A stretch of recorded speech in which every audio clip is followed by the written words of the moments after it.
প্রিয় দর্শক আসসালামু আলাইকুম। আমার কুকিং চ্যানেলে স্বাগতম সবাইকে। তো ভিউয়ার্স, আজ আমি আপনাদের সাথে শেয়ার করব হচ্ছে ঈদ স্পেশাল বাংলাদেশি স্টাইলে ক্রিম কুনাফা রেসিপি। আজকে আমি এই ক্রিম কুনাফাটা বাংলাদেশি লাচ্ছা সেমাই দিয়ে তৈরি করব। এভাবে ক্রিম কুনাফাটা তৈরি করলে খেতে কিন্তু খুবই মজা লাগে। ঈদে বা কোনো অনুষ্ঠানে এভাবে ক্রিম কুনাফাটা বানিয়ে সার্ভ করতে পারেন।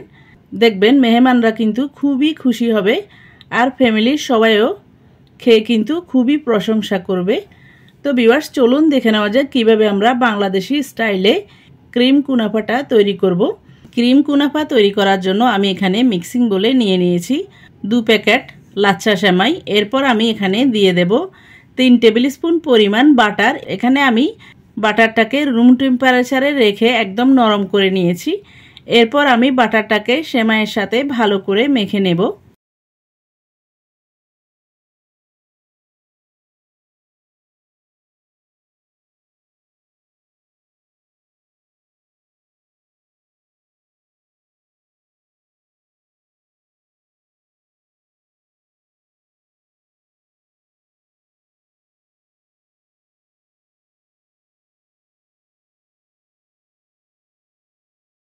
তো ভিউয়ার্স, দেখতে পাচ্ছেন আমি সেমাইটাকে বাটারের সাথে ভালো করে মেখে নিয়েছি।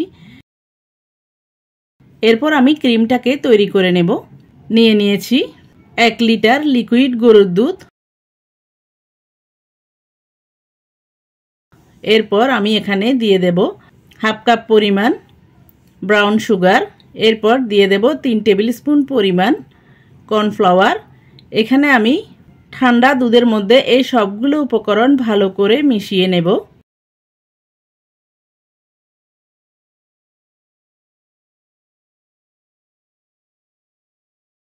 এরপর আমি মিষ্টির ব্যালেন্সটাকে ঠিক রাখার জন্য দিয়ে দেব 1 চিমটি পরিমাণ লবণ। কেউ কেউ মিষ্টি জিনিসে লবণটা খেতে চায় না, আপনারা না চাইলে স্কিপ করতে পারেন। এরপর আমি লবণটা দিয়ে ভালো করে মিক্স করে নিয়ে চলে যাব চুলায়। আমি দুধটাকে বসিয়ে দিয়ে চুলার আঁচটাকে মিডিয়াম আঁচে রেখে নেড়ে চেড়ে জাল করে নেব। নেড়ে চেড়ে দুধটাকে জাল করে নিয়ে ঘন করে নেব।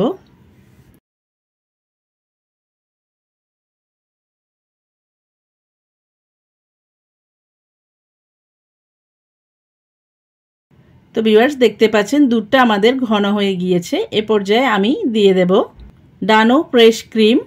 এখানে আপনারা চাইলে কনডেন্স মিল্ক বা ছানাটাও ব্যবহার করতে পারেন। আমি এখানে ডানো ফ্রেশ ক্রিমটা দিয়েছি।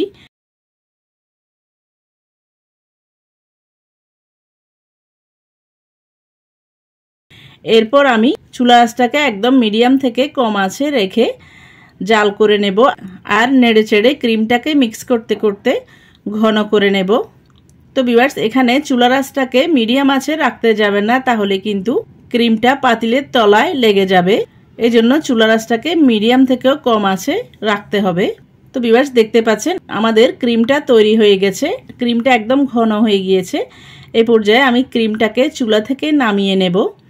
এরপর আমি তৈরি করে নেব চিনি শিরা। এখানে আমি 1 কাপ পরিমাণ পানি দিয়েছি। এরপর দিয়ে দিচ্ছি 1 কাপ পরিমাণ ব্রাউন সুগার। এরপর আমি চিনির শিরাটাকে ভালো করে নেড়ে চেড়ে জাল করে নেব। চুলার আঁচটাকে মিডিয়াম আঁচে রেখে আর ফুটিয়ে নেব। চিনি আর পানিটা ফুটে ওঠার পর আমি আরও 2 থেকে 3 মিনিট পর্যন্ত জাল করে নিয়েছি। 2 থেকে 3 মিনিট পর আমি চিনির শিরাটাকে নামিয়ে নিয়েছি চুলা থেকে। এরপর আমি নিয়ে নিয়েছি একটা কেকের মোল্ডে আমি প্রথমে দিয়ে দেব অল্প একটু বাটারটা দিয়ে আমি ভালো করে বাটারটাকে মোল্ডের চারিপাশে লাগিয়ে দেব।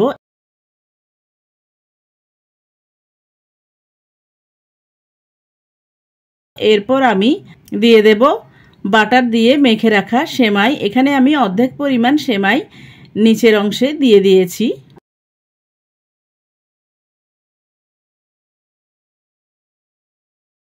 এরপর আমি হাত দিয়ে ভালো করে চারিপাশে স্প্রেড করে দিয়ে হাত দিয়ে চেপে চেপে ভালো করে সেট করে নেব। একদম ভালো করে চেপে সেট করতে হবে যাতে ক্রিমটা ভিতরের দিকে চলে না যায়। আজকে আমি কুনাফাটা ডিমোল করব না, এজন্য আমি সেমাই দিয়ে মাঝখান দিয়ে গর্ত করে নিই। আপনারা যদি কুনাফাটা ডিমোল করেন তাহলে সেমাই দিয়ে মাঝখান দিয়ে গর্ত করে গর্তের মধ্যে ক্রিমটাকে দেবেন, না হলে কিন্তু কুনাফাটা ডিমোল করার সময় ভেঙে যাবে। এরপর আমি মাঝখানের অংশে দিয়ে দেব আগে থেকে তৈরি করে নেওয়া ক্রিম।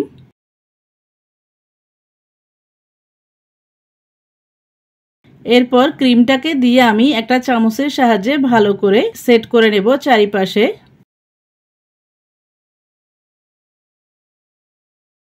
এরপর আমি বাকি যে সেমাইটুকু ছিল ওই সেমাইয়ের মধ্যে দিয়ে দেব 1 চিমটি পরিমাণ ফুড কালার।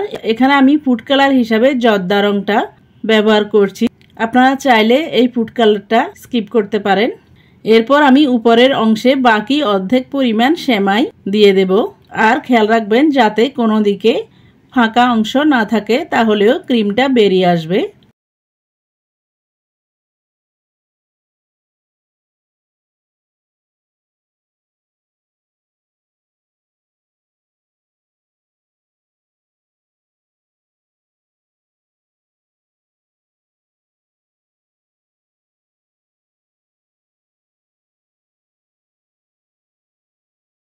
তো ভিউয়ার্স দেখতে পাচ্ছেন আমি একদম আলতো হাতে উপরের অংশটাকে সেট করে নিয়েছি। আজকে আমি ক্রিম কুনাফাটা চুলায় তৈরি করব, এজন্য আমি একটা পুরানা বড় সাইজের মোটা তলাযুক্ত কড়াই নিয়েছি। এরপর কড়াইয়ের উপরে একটা স্ট্যান্ড বসিয়ে 5 মিনিট প্রিহিট করে নিয়েছি। এরপর একটা স্টিলের প্লেট রেখে কেকের মোলটাকে দিয়ে এরপর আমি ঢাকনা দিয়ে ঢেকে দিয়েছি। এরপর ঢাকনার ছিদ্রটাকে বন্ধ করে দিয়ে 25 থেকে 30 মিনিট পর্যন্ত জাল করে নিয়েছি। প্রথমে আমি 5 মিনিট হাই হিটে জাল করে নিয়েছি। এরপর আমি 25 মিনিট চুলার আঁচটাকে মিডিয়াম ফ্লেমে রেখে জাল করে নিয়েছি। ফিরে আসলাম 30 মিনিট পর। এরপর আমি কুনাফাটাকে চুলা থেকে নামিয়ে নিলাম।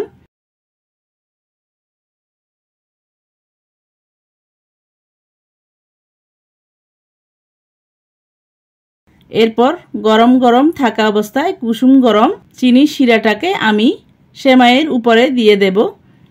অল্প অল্প করে চারিপাশে দিয়ে দিতে হবে, খেয়াল রাখবেন যাতে কোনো অংশ বাদ না পড়ে।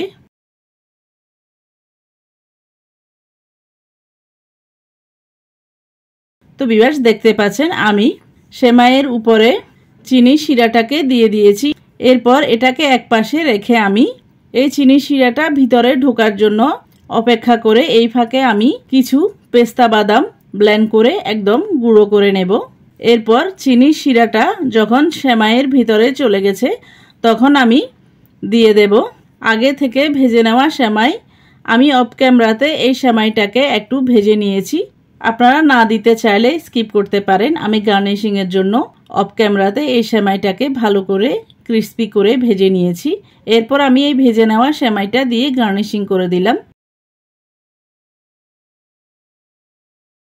তো ভিউয়ার্স দেখতে পাচ্ছেন আমি পেস্তা বাদামটাকে ব্লেন্ড করে একদম ছোট ছোট করে ক্রাশ করে নিয়েছি।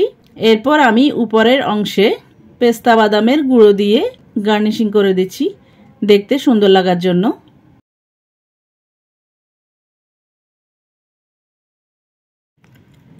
এরপর আমি উপরের অংশে একটু ক্রাশ করা পেস্তা বাদামের গুঁড়ো দিয়ে দিয়েছি একটা চেরি ফল।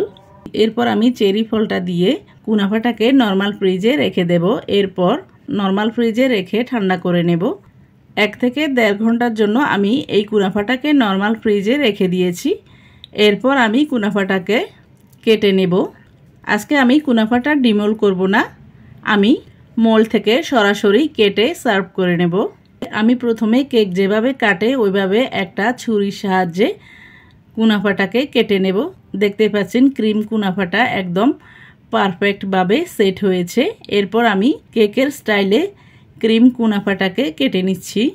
এরপর আমি কুনাফার একটা অংশ একটা চামচের সাহায্যে উঠিয়ে নেব খুব সাবধানে। তো ভিউয়ার্স দেখতে পাচ্ছেন আমি একটা অংশ উঠিয়ে নিয়েছি। এরপর একটা প্লেটে সার্ভ করে নিচ্ছি। দেখতে পাচ্ছেন কতটা পারফেক্টভাবে কুনাফাটা বেক করা হয়েছে। তো ভিউয়ার্স আপনাদের সবার কাছে অনুরোধ থাকবে আমার আজকের এই ঈদ স্পেশাল বাংলাদেশি স্টাইলে ক্রিম কুনাফা রেসিপিটি যদি ভালো লাগে তাহলে বাসায় একবার হলো ট্রাই করবেন। এই কুনাফাটা ঈদে বা কোনো অনুষ্ঠানে খুব সহজে বানিয়ে সার্ভ করতে পারেন। মেহমানদেরকে দিলে মেহমানরা কিন্তু খেয়ে খুবই খুশি হবে। এই কুনাফাটা এতটাই মজা আর এতটাই ক্রিমি। তো ভিউয়ার্স, আপনাদের সবার কাছে অনুরোধ থাকবে আমার আজকের এই ক্রিম কুনাফা রেসিপিটি যদি ভালো লাগে তাহলে বাসায় একবার হলো ট্রাই করবেন। আর রেসিপিটি ট্রাই করলে কেমন হয়েছে কমেন্ট করে জানাবেন। আর কোনো নতুন রেসিপি পেতে চাইলে আমার চ্যানেলে কমেন্ট বক্সে কমেন্ট করে জানাবেন, আমি আপনাদের সাথে অবশ্যই শেয়ার করার চেষ্টা করব। তো ভিউয়ার্স, এরকম আরও নতুন নতুন ঈদ স্পেশাল রেসিপি পেতে আমার চ্যানেলটিকে সাবস্ক্রাইব করে শুরু থেকে শেষ পর্যন্ত আমার চ্যানেলের সাথে থাকার অনুরোধ রইল। তো ভিউয়ার্স, আবারও আমার রেসিপিটি ট্রাই করার অনুরোধ জানিয়ে আমার চ্যানেলকে লাইক, কমেন্ট, শেয়ার ও সাবস্ক্রাইব করার অনুরোধ জানিয়ে আজকের মতো এখানে বিদায় নিচ্ছি। সেই পর্যন্ত সবাইকে আসসালামু আলাইকুম, আল্লাহ হাফিজ।